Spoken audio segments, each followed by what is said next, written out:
What's going on, Packers Nation? Welcome back to another episode of Packers Latest. I'm your host, Taylor Bretl, and a happy Thursday to all of you watching out there.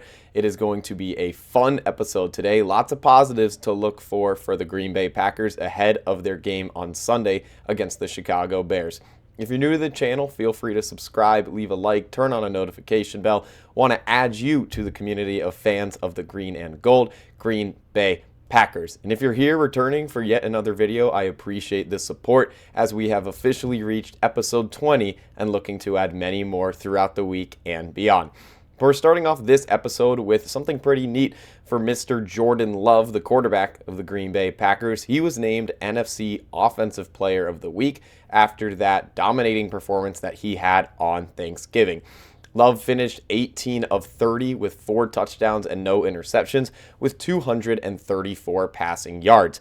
In that game, he finished with a 94.9 QBR, which is his highest QBR in a full regular season start in his NFL career. It's really important to win that game. It's the second half of the season. It's a division opponent, and Love stepped up, having arguably one of the best games of his career in a big moment, the exact momentum that you want heading into a game against another division opponent in the Chicago Bears, who lead your division, but where you can have a chance to overtake them. So really nice to see that from Jordan Love. It was also good enough for a 124.2 passer rating, which is his third best in a full regular season start in his career. The best was against the Pittsburgh Steelers this season, and the second best was against the Lions in week 1 this season. So nice to see an upwards trend for Jordan Love. His 3 best games with his 3 games with the best passer rating all have come this season, which shows he's progressing from 2023 to 2024, now to 2025, taking those steps forward. Very nice stuff to see for Jordan Love, and you know that he will be pumped and ready to go for this game on Sunday against Chicago. But we got a lot of news on the Packers, so want to clap it up for Love, but we got to move on because there is a new defensive tackle in town for Green Bay, and this is a pretty interesting story. The Packers signing Jordan Riley to the 53-man roster. He comes over from the New York Giants practice squad, gets inked to the Green Bay Packers, and is on their official roster. I mean, what a jump for that kid. Very neat to see for him. I got a lot here on Jordan Riley, had to do some research myself, really figure out why the Packers signed him, what they see in him, and how he could possibly be used even as early as this Sunday.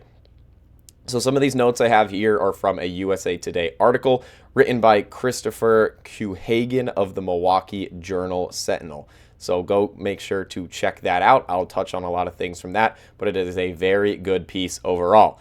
You look at Riley, he stands at 6'5", 338 pounds, which is 2 inches taller and about 30 pounds heavier than Devontae Wyatt, whose spot that Riley took, because Wyatt, unfortunately, is officially out for the remainder of the season, and they needed to fill that gap. Obviously, guys behind Wyatt are the ones that move up. You more have Riley as a depth piece, but still need to look at him and kind of compare him to the guy that was the front line of the defensive tackles. You look at the other defensive tackles, their sizes, their heights on this roster. Carl Brooks, 6'3", 296 pounds. Colby Wooden, 6'4", 273 pounds. Nazir Stackhouse, 6'4", 327 pounds. And Warren Brinson, 6'5", and 315 pounds. So you look at all those guys and you compare them to Riley. Riley is the heaviest and tied with Brinson for the tallest defensive tackle on the Packers. This is a big defender, and this could be an interesting addition. Again, who knows if he'll see time on the field against Chicago, but it is definitely positive for Green Bay that they're finding quickly someone to fill that spot on the 53-man roster following the unfortunate news to Wyatt. And with this size and with kind of his play, Riley is more of a run stopper, which I think Green Bay definitely wanted to add with the Bears coming up on Sunday. Chicago averaging 153.8 rushing yards per game, which is the second best in the NFL and the best in the NFC. The team that sits in first is the Buffalo Bills in that category. Here's 2 parts word for word from this article from USA Today. It's saying that Riley spent 2 years with the Tar Heels, talking about his college career. He spent 2 years with the Tar Heels, playing as a true freshman in 2017, and then redshirting his second year. He then transferred to Garden City Community College in Garden City, Kansas, where he spent 1 year. Riley then joined the Big Ten for 2 years when he played at Nebraska before spending his final year at Oregon. He started 13 games for the Ducks. So this guy, already with an adventure in the NFL, going from the New York Giants to the Green Bay Packers, has had more of an adventure in his college career, playing at all different types of levels, as you heard right there, all the way from community college all the way up to one of the best Big Ten schools in Oregon. Another part of this article touches on saying Riley has spent his entire 3-year professional career with the Giants. He played in 8 games in 2023 and 13 in 2024 with 5 starts on his resume. But he was a roster casualty this summer, and though the Giants re-signed him the next day to the practice squad, that's where he spent his entire 2025 season. This is why I highlight so much. He was a practice squad guy with a Giants team that is struggling, that is not in the playoff talks anymore. They are officially eliminated. He comes over to the Green Bay Packers, a team that's 8-3-1 with a rather strong defense, and gets added straight to that 53-man roster. So maybe it's a hidden gem that the Packers see something in him. I mean, one heck of a college career and already a heck of an NFL career. He's truly been at every level that you can be. And he looks to bring this passion and his play style, looking like a big run stopper, to the Green Bay Packers. There'll be definitely a lot to look on him and see him in practice, in uniform in Green Bay, right outside Lambeau Field. And it's neat for him that he will get, his first game as a Packer at home against the Chicago Bears. If there's ever a pressure game, but if there's ever a game to prove yourself, it will be that one. So there'll be lots to look at on him. Maybe I'll touch on Riley in a couple more episodes leading up to the game. But if I don't, I feel like that's an overall strong recap of who he could possibly be. You look at him on the Packers depth chart as well. He is the last listed defensive tackle. But hey, with how these injuries have happened, would not be shocked if he finds his way on the field. Hopefully it's not for unfortunate reasons with another guy going down, but you like to see that the Packers have added a guy that will be ready to go, and that is healthy. A big, big note there. But moving on, speaking of someone that is healthy, looking like running back Marshawn Lloyd is headed in a positive direction. He spoke after practice on Wednesday about his progression and just overall his NFL career, more you can call it his journey. Has not really played much in the NFL, just 1 game. Just has such a heck of a journey from battling all these injuries. The one he currently holds, a calf injury. But he's one of those guys that's looking like maybe we can see him on the field for just the second time in his NFL career come Sunday. Like I said, he practiced on Wednesday, and that was his first practice since week 2 of the preseason. So that is how long Lloyd has been out, not even on a practice field. So it would be a quick turnaround if he plays against Chicago, but it is truly looking that way. A little bit more into Marshawn Lloyd for any of those who maybe don't know the name or forgot about him because you haven't heard him in a while. Marshawn Lloyd was the Packers' 3rd round draft pick in the 2024 NFL Draft, the 88th overall pick. He's a running back out of USC, the USC, Southern California, but he also did previously play at South Carolina. I'll touch on that in just a little bit. But he was the 4th running back taken in the entire draft. The Packers drafted this guy to be, maybe they drafted him thinking he could be the guy once Aaron Jones left, or just a really solid backup to have alongside him.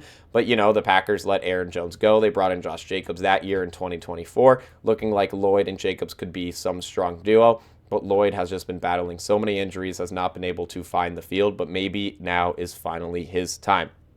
Like I mentioned before, also, he played in just 1 NFL game, that one coming on September 15th against the Colts. September 15th, 2024, I should add, against the Colts, where he had 6 carries for 15 yards, and that is all she wrote for his current NFL career, but really hoping to see this take off. Because let's get into some of these college stats. I mean, why did the Packers draft this guy? Why was he the 4th running back taken off the board? Why was he so high, even though we haven't seen him on the field?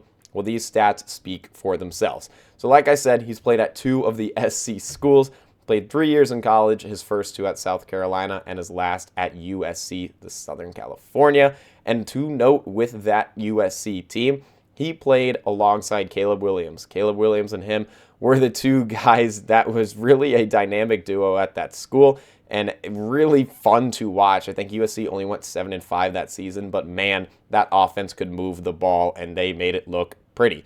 You look at his college career overall, 32 games. He had a total of 291 carries for 1,621 yards, which is good enough for 5.6 yards per carry, and he totaled 14 touchdowns. He also caught a couple of passes. He had 34 receptions in those 32 games for 452 yards, which is good enough for 13.3 yards per catch.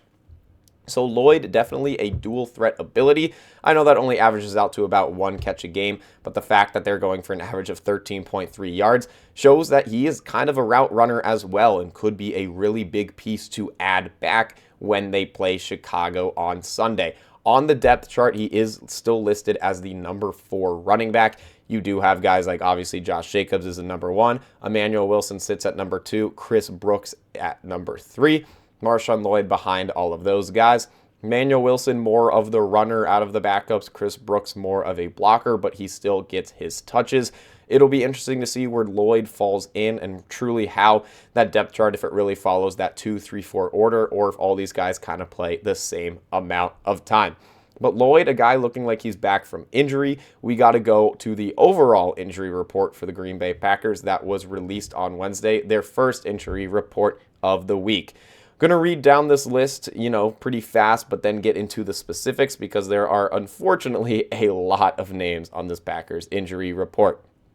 From top to bottom, starting off, Karl Brooks, he's battling that ankle injury. He had limited participation, and another slew of limited participation players. Javon Bullard with an ankle injury, Edgerrin Cooper battling the shoulder injury, Brenton Cox Jr., groin injury, Matthew Golden, wrist injury, Nate Hobbs, knee injury, Josh Jacobs, knee injury, Marshawn Lloyd, as I mentioned, with that calf injury, Colin Oliver with the hamstring injury, Jaden Reed with the foot and shoulder injury, Baron Sorrell with an ankle injury, Zach Tom with a back injury, Quay Walker with a neck injury, and Dontavian Wicks with an ankle injury.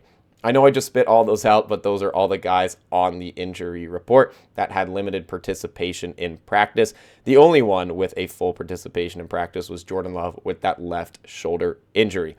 Going a little bit more into it, though, there are a couple of names that I mentioned that you might have noticed are returning from the IR. One of them, Marshawn Lloyd, who I've touched on, Jaden Reed, who we talked about a couple episodes ago, and then also Brenton Cox Jr. and Colin Oliver. They are all officially off the IR, and they are practicing for Green Bay. You look at the players that were out versus the Lions who practiced, the couple that I mentioned in Karl Brooks, Matthew Golden, Nate Hobbs, and Quay Walker. And then the last one, you go to players that were out versus the Lions that did not practice. These are the last couple that I need to touch on. In Lucas Van Ness and Savion Williams. They did not practice, and they were out in that game against Detroit. So lots and lots and lots to look at here. Definitely a mouthful, but did not want to overshadow anyone on here. And then Devonte Wyatt is listed on this injury report, but as we've heard from the other reports, his season seems to be over.